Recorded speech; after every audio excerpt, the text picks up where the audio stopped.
Hello and welcome back to the Pure 10 podcast. I'm still your host Sam Akpan, but this show is about to change.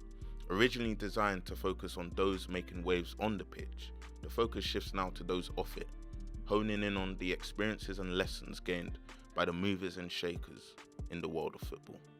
For those looking for opportunities within the sport, I hope these episodes offer an insight into what exists out there. Let's create some chances.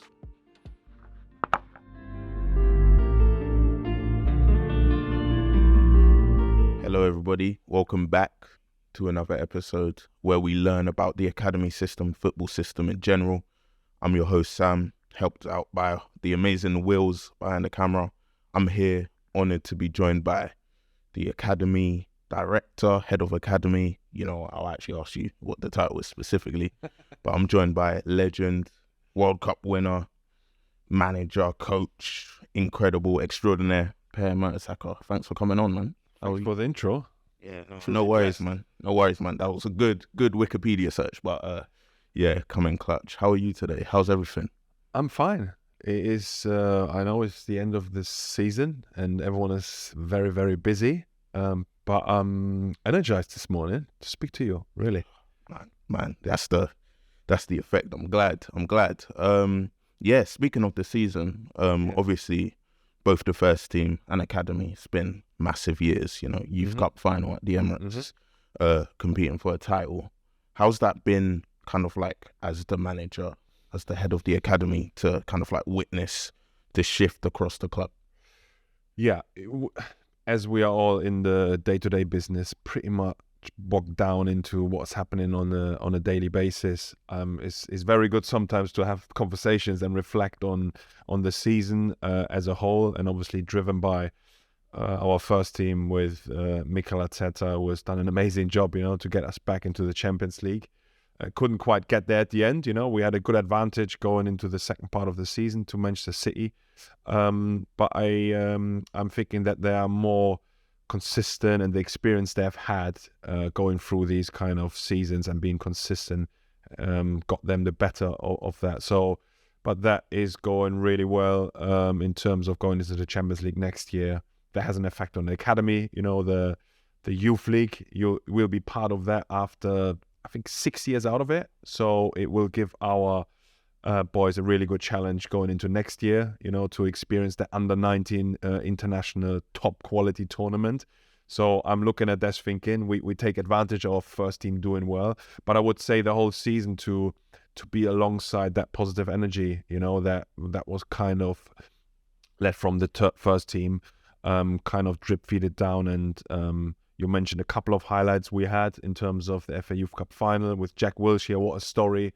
Couldn't quite make it at the end, and well done to West Ham for getting that title. I think they deserved it, but we facilitate a lot of opportunities, a lot of challenges that we can reflect on, and trying to do a little bit better next year with what I tell, you know, the staff in the academy, how our vision is going. But it feels like in my fifth season that we want to be as consistent as possible with the same messages, more people on board, players, staff, parents. So yeah, I'm looking into next season already. I'm thinking, yeah, I'm up for it. You know, I'm up for these when we get bogged down day to day, being busy. I'm up for that, because if you look back and see the bigger picture, it has been a successful year. Yeah, so you say in your fifth season, which like in football is a very long time, like, because there's always a next season to look up, like look towards, and always kind of like plan on. How do you like stop and reflect on the work that you've done, maybe this season, for example? Yeah, as a player, I struggled with that. I would say struggled at most, where it's always about next season. You know, you're finished the season, you couldn't really, you know, celebrate anything, you know, because you was, when there was a long season, probably internationals as well, you always were scared or frightened of pre-season, you know, on the brink, basically, to, you know, to kind of chase another round. So I really struggle with that. And going into now academy management is a similar theme where, you know, it is really, really difficult to really either celebrate or kind of reflect and look at the whole year. we need people around us, and remind us that we have time for ourselves individually, as a group, as a team, as a wider academy, to make sure we spend some time reminding ourselves what's been happening and how do we see things. So as a player, pretty much every single year, go again, after 15 years in that kind of system, going into academy management, I'm trying now where I make use of the amazing stuff the Premier League have, and kind of the tools they've given me over the last couple of years to better reflect, on what has been actually going on. So that is probably a struggle within the system, where it's always about the next thing, the next season, the next day. So even this year actually helps me to have a thought, around what's happened, to have a thought, what do we need to slightly adjust? And then obviously, what kind of successes did we have last season? What we perceive to be successes? What were the things we want to improve on immediately? What things we can only improve mid or long term with more staff involved? These are the kind of things I'm considering, and that really, really helps me to have just a bit of a healthier life. Yeah. So even on that, when you speak about like the successes and what you perceive success to be, how have you maybe defined that? Yeah. Is it kind of, because obviously you look at like the pathway to the first team, for example, which is often the metric that many academies use, but that's a very small proportion of the amount of people that you'll deal with on a day-to-day basis. So how have you kind of like defined that as the leader of the academy? Yeah, we want to have that vision for the academy to be much broader than just let's call them the 1% will make it, to the first team. There will be an inspiration for all of us, right, for staff and players, but we need to make sure that we're working with young people who will face challenges in their lives on the football pitch, away from the pitch. We need to prepare them better for those challenges. And the overall vision is, can we make sure no matter what life throws at the individuals, they're better off, they're better prepared and can thrive in those kind of situations. That is our job. Is it easy to kind of judge, or is it tangible? Not so much, but we want to make sure we have the right people, the right programs in place who gives our people a holistic view on themselves and a holistic identity, and that's more how I look into what's a success. Obviously, we still think Bukayo Saka extending his contract for longer, that's a success of the academy. Being with the first team, absolutely, because he has been amazing in adversity and challenges he had faced. I think he was well equipped, but we need to look as well on those who might not have that privilege to go to the first team, might work for another club or coach at another club or coach within our system or go into build a business and have a career somewhere else. We need to make sure that we celebrate the fantastic work that we do to equip these youngsters with the tools, to be successful in life. And that is where we as staff and all the clubs in the Premier League, are going in the right direction.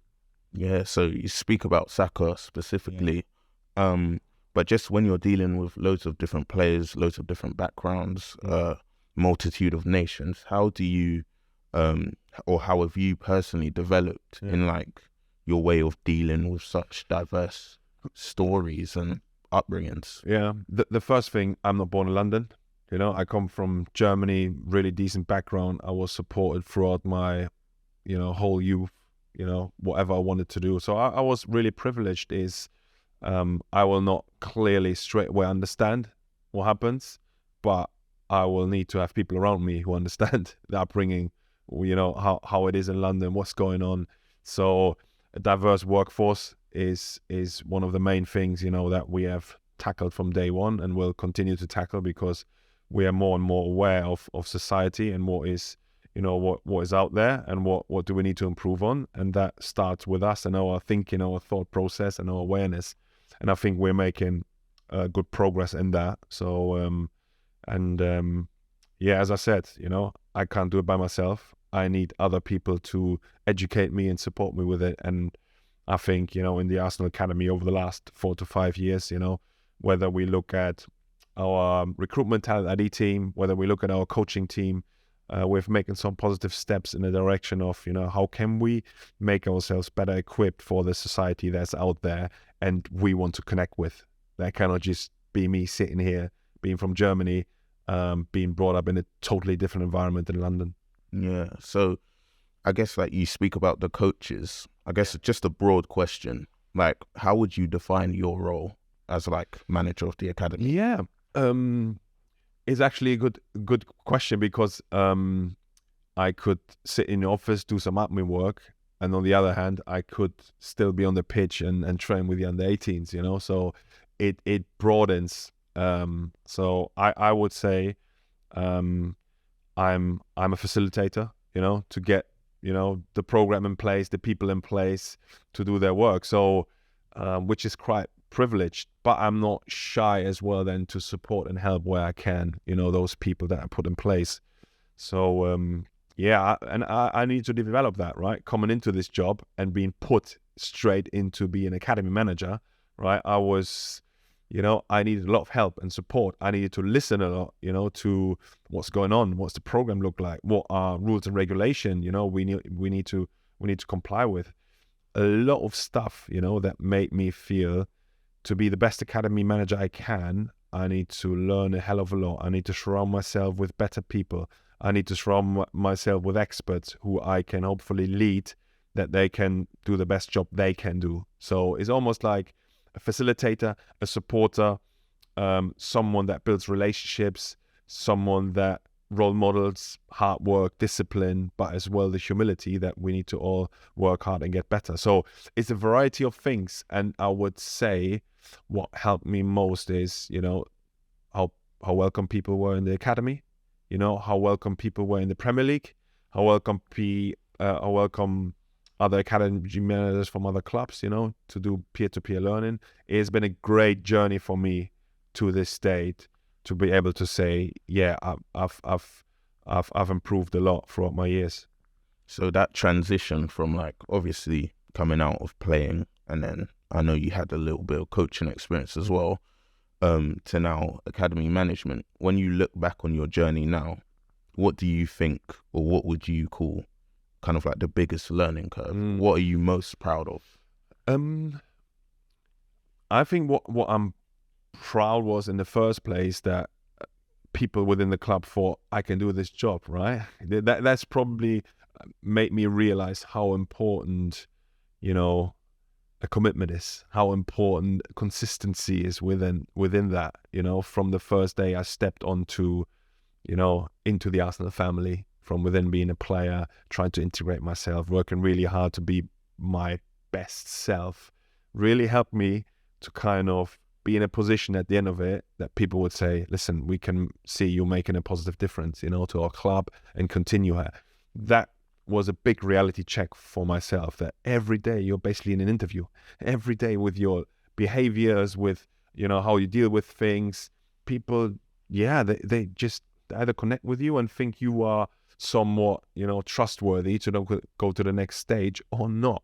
It's simple as that. So it's, realized it's my responsibility. How do I take the next step now, taking on responsibility to connect with people, to connect with the stakeholders and make myself better in constantly learning, constantly being out there and trying to not only help myself, but, be open and honest and trying to bring what I've learned in 15 years of professional football in a different role. However, there are traits you can learn from, and I alluded to the similarities between season on to season. How can I reflect on these experiences to now being a better academy manager, to reflect more, with the people around me?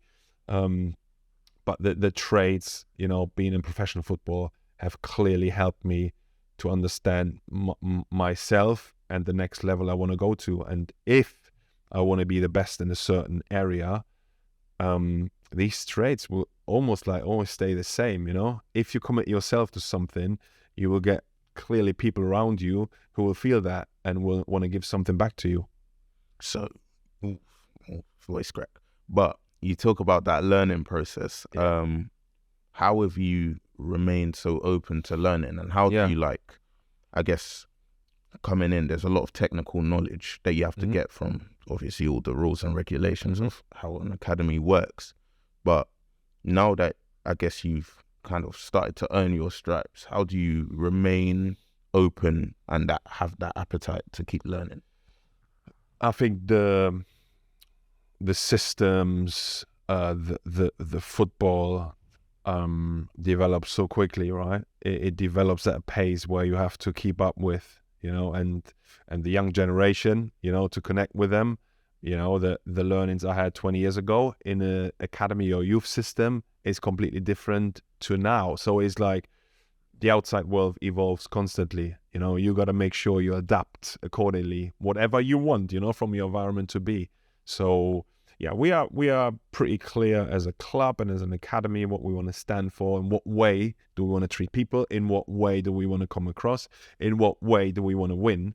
So I have to, adapt to that, but I have to bring my own energy to the table and make suggestions that are in line with that. So, and that's what's great about this club, is to have so many people around you who constantly, shape you, constantly give you, room for thought, but as well will nudge you, when you're not quite at the level. So I'm hugely, kind of privileged to have a club that constantly reminds us, how important learning is. And I, as an academy manager, speak about lifelong learning. This is not a phrase that just come up with it. It is demand to ourselves to constantly have that, process of growing mindset is key. Otherwise, we'll fall short or behind, what the system gives you.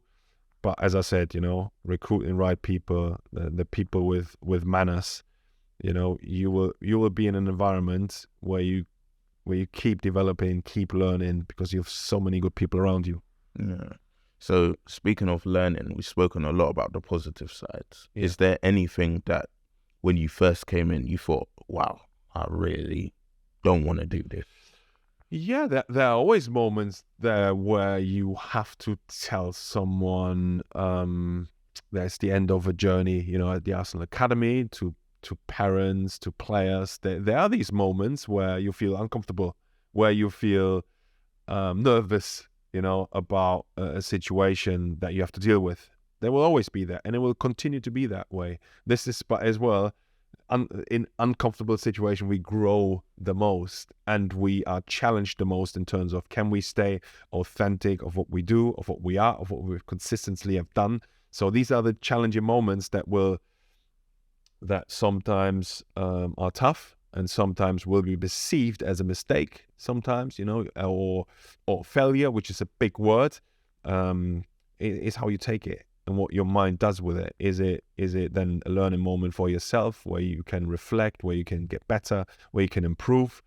So I'm up for those moments, because I realized throughout my career, these moments define yourself. And even if you have moments where you do something wrong, but you have a chance to apologize and make afterwards what you do with it, right? And the actions, you do go much deeper than just the words you might say or you might might express. So I think you have to go through these moments, especially in my first year, and making decisions, changing people, having those discussions were never easy and won't be easy in the future. And I won't, if I lose that empathy, I would quit. If I lose that moment of, I feel really awkward, I feel uncomfortable, this is not easy. These moments actually show you that you care.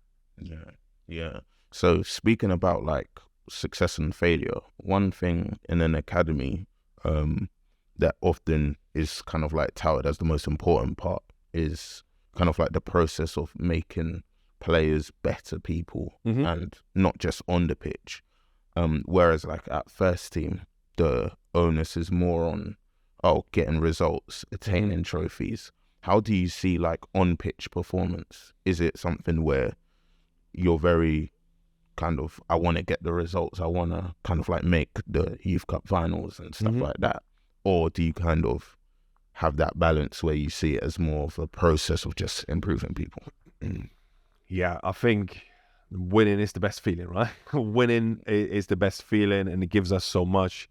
But part of winning is losing, We're not robots, and the good thing is in football, in a team sport, win together, lose together, shows you so much about yourself. So you have to embrace these things. So do I embrace wins? Absolutely. That's what we enter the field every single day, and that's what probably when you ask every single player, do you want to win today? Yes, we want to win. We want to have that feeling about ourselves and have that bond and have, the bus around, or maybe have a trophy at one day, which is important.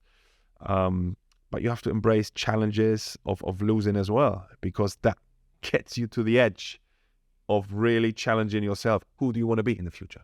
Who do you want to be? It really shows up then, Am I the person who just consistently moan about others?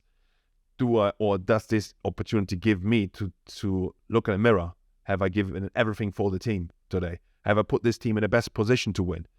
These moments will give us an amazing advantage, to find our own identity, who we are, and give us a chance really to reflect and show us the mirror. So you have to embrace both, and part of development is winning. I absolutely say that. Part of development is winning.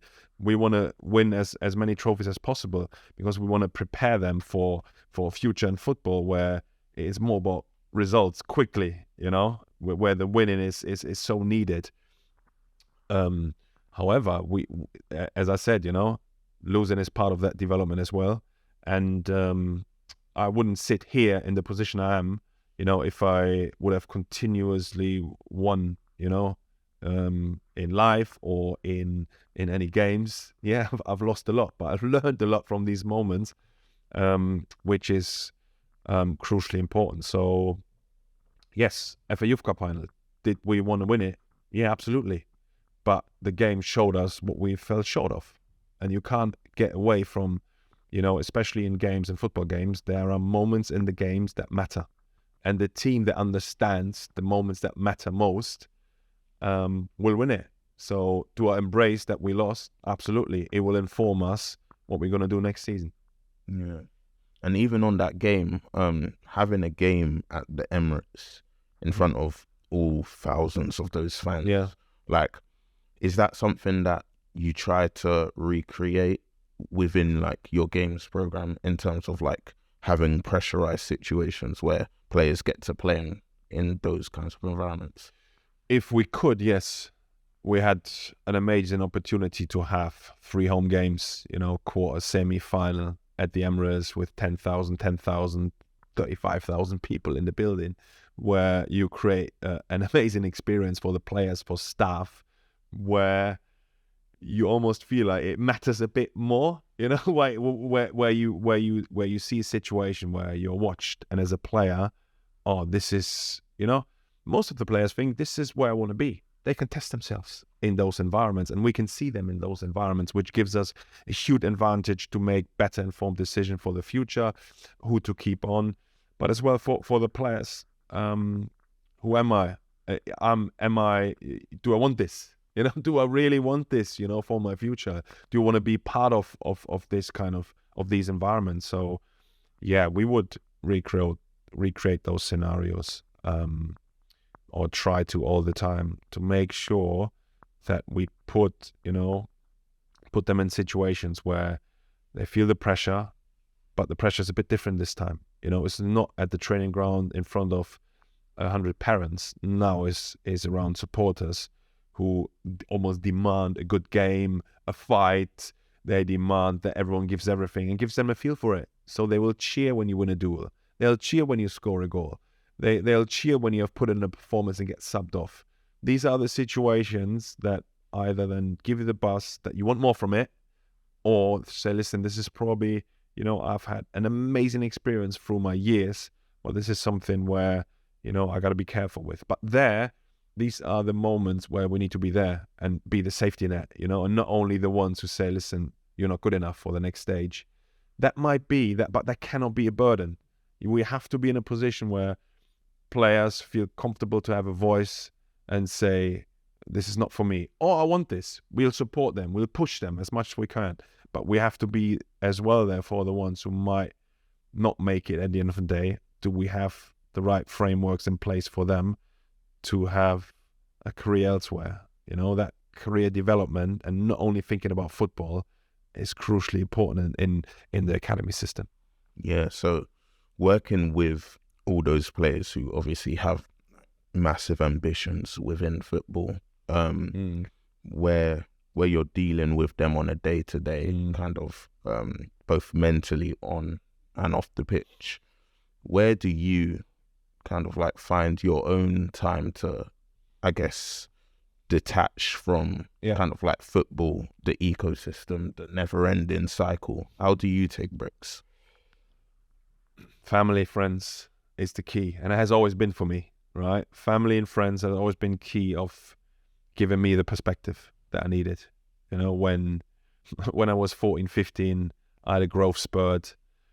My dad may have had the dream for me to be a professional footballer, right? And when you're out for a year, that kind of, makes him feel, like awkward and tells me, oh, you're never going to make it, right? And these are the moments where my mum jumped in and said, listen, just football is your hobby, do well at school, meet your friends.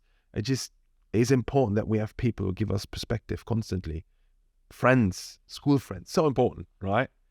Even to think about them, even now. And when you are more like in this football world, do you have other interests? Do you have other people who can give you something else than just say, listen, oh, fantastic, great game, or unlucky game, or just that football bubble? We need to make sure, as a player, I stay connected to who I am and who I want to be as a person.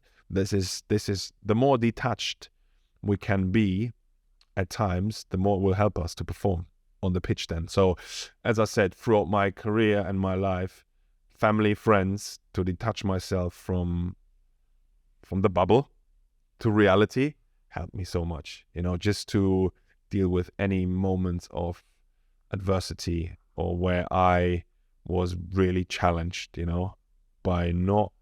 just creates a different feel for you, and the burden of trying to be that footballer that only a small percentage can be anyway, and the 1% who will be there will be released at one stage anyway. So it is almost, can we think transition more, and help our players to think transition more? Because all in football I was thinking the next season and play as long as I can. When do I actually prepare myself, for that transition? Because it will come. Yeah. And even on that, now looking at, 5 years in the Arsenal Academy, where do you see like your development going next, both in terms of how things you want to learn? Obviously graduated recently, postgraduate diploma. No marks for saying who planned that, but I tried. But where do you see your development going next, and what do you kind of like want your legacy within the world of youth development to be? This is not something, in terms of legacy, that's not something I look at pretty much. I'm thinking I need to, be the best in the present. As something I look at. This is 95%, of my thinking is in terms of where's my pathway is the day-to-day, being present, being energized. This is what you have to do, 95% of the time. 5% of the time, I'm thinking, actually, okay, what's the next thing, where could I be? But that relates to, not only to me anymore. As a footballer, I picked my clubs, I picked where I wanted to be, and everyone had to follow me. Now, I follow what is best for the family. I follow what is best for, kind of our well-being, in that sense, where do I want to be part of a first team where, you get scrutiny? Do I want to make that next step back into a first team environment where you're judged every single week? Here in academy, I can build people, framework. I can put a stamp on youth development, which I enjoy so much, and I learned to respect that there is a cycle within those academies. Our youngsters start in the pre-academy, under 7, under 8, officially be with the academy from under 9, and end their journey most of the times in 10 years, right? So if I'm sitting here in 5 years, Yeah, I've tried to put things in place, but really lived? No, not yet. So I've got a lot on my plate to think about how do we become the most challenging and caring environment, as a football academy. That's what I'm looking at, and that's what I want to stay locked in basically, and be fully energized for. So, and that's what I encourage the players to think of. Yeah, you have to have a dream in mind, dream big, no problem with that. But that I'm looking at 5% of that time. The 95 is the commitment and the consistency you got to bring on a daily basis. Otherwise, the dream is just as good as thinking about the dream. So I want to role model that, and that's why I'm thinking I'm in a very good place, where I am, where I can work, where I can learn, and I'm not bored whatsoever. I'm thinking, I need to learn so much every single day. I need to be so much better. I need to make sure that, this place is an open voice for players, for staff. We've got so many things to do in that regard. So that's what I'm looking at. I'm not looking at so much at legacy at the moment. Yeah, you're firing me up, man. I might have to, get out on the pitch, try to get a contract here, nah, thank you for that, honestly. I guess my last question is, obviously having that management responsibility here at the academy, you're obviously involved in kind of like the recruitment process of staff and internal staff. How do you, I guess, for somebody watching who is actively looking at getting into the future of youth development, what kind of tips would you give for someone to kind of like make themselves stand out, or kind of like get themselves into the industry and make a difference? Yeah. What you have to give credit to the Premier League and the academy system in general is, the opportunities that are in place now for anyone to create their own pathway are amazing, in terms of the staffing levels that Cut 1, 2, 3 academies have got now, puts you on a pedestal, on a pathway anyway. And that's what we're looking for, right? Guys who have been on a journey, who committed themselves, to do something, who have got passion for something, and who, kind of gradually build their own experience and expertise, along the way. So I'm looking at even our own kind of academy, that we have always opportunities and development centers in our academy for part-time coaches, to participate, to make themselves available for youngsters to work with them. And then gradually a lot of our, coaching staff started there and then make themselves available for 3 to 4 years, and then had the opportunity to make a step up in, earning a full-time position, in the coaching side, and then made their way up. So we've got so many examples now following the pathway from the players, that staff have got a good opportunity and good chance, to make themselves available. If they stick to their values and make them kind of available for people to see on a daily basis, I think that surely helps. I'm talking from a position where I was brought into the academy at the top, basically, right? Which gives me a challenge of thinking, how do we provide, pathways for other people who didn't have that privilege, to make sure that scouts, that coaches have an opportunity to start with us, male, female, that doesn't really matter, where your background is. Do we have frameworks in place to make sure we have opportunities for pathways? And academies, whether it's Arsenal or other clubs, have the required staffing level to gain experiences if you are up for it. And when I say if you're up for it, you got to bring a level of discipline. If you want to be successful in any academy, you have to have the discipline, to commit yourself and do that consistently. What I see as well is people, wanting promotion every single year, which is not realistic at times. Are you in a position where you put yourself out there and work consistently on something where people then look at you and thinking you're the next, and you will get their sense for that. So I think there's a lot, that can still be done and achieved. And I think in general, the amount of opportunities, jobs that the academy system provides now to society is a lot, and I feel we can do more, but we are having a good foundation. That's perfect, man. Perfect advice. Even some gems. I'm taking some for myself, but I just want to thank you again for your time. Yeah. Thank you for speaking to me, speaking to the audience, and yeah, all the best for Arsenal. Next year, UEFA Youth League will be exciting times with obviously the club back in the Champions League. Yeah. Thank you. Yeah, appreciate it. So, yeah, there we have it. Next episode coming out soon. Appreciate Per's time. Thank you.